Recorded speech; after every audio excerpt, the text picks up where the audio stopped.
সুপ্রিয় শিক্ষার্থী বন্ধু, আজকে আমি আপনাদের মাঝে আসলাম গতির সূত্র v square equal u square plus 2as এই সূত্রটি প্রতিপাদন করব। তো আমরা সর্বপ্রথম জানি যে ত্বরণের সংজ্ঞা অনুসারে পাই ত্বরণের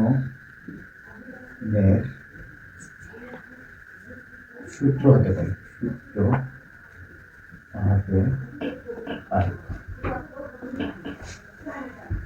a equal v minus u by t. তো আমরা a t equal v minus u লিখতে পারি। টি কে টি এখানে আছে ভাগ অবস্থায়, এই সাইডে নিয়ে আসলে আমাদের গুণ হবে। তো আমরা লিখলাম a t plus v minus u. তো এখন আমরা লিখতে পারি t equal v minus u by a, এটি 1 নম্বর সমীকরণ। আবার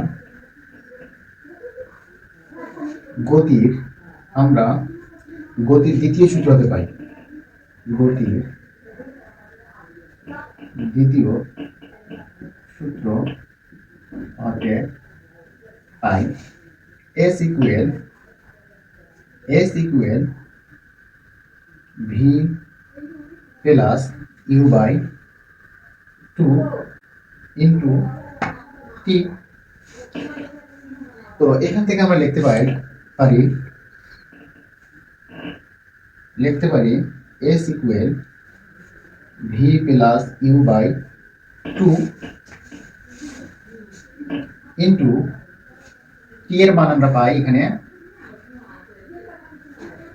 টি এর মান পাই আমরা এখানে ভি মাইনাস ইউ বাই এ। তো এখন আমরা এটা গুণ করে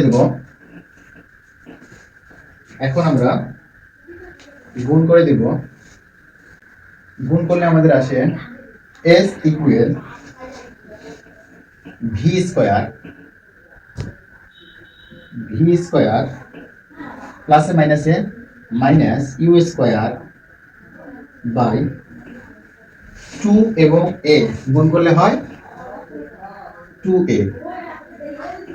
তো এখন আছে এই সাইডে আছে ভাগ, এই সাইডে নিয়ে আসবো, ডান সাইডে আছে ভাগ এবং বাম সাইডে আসলে কি হবে, গুণ হবে। তাহলে লিখতে পারি আমরা এখানে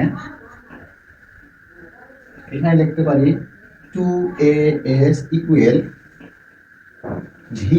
V square minus u square. এখন পক্ষান্তর করব আমরা, v square minus u square equal 2as। এখন আমরা এই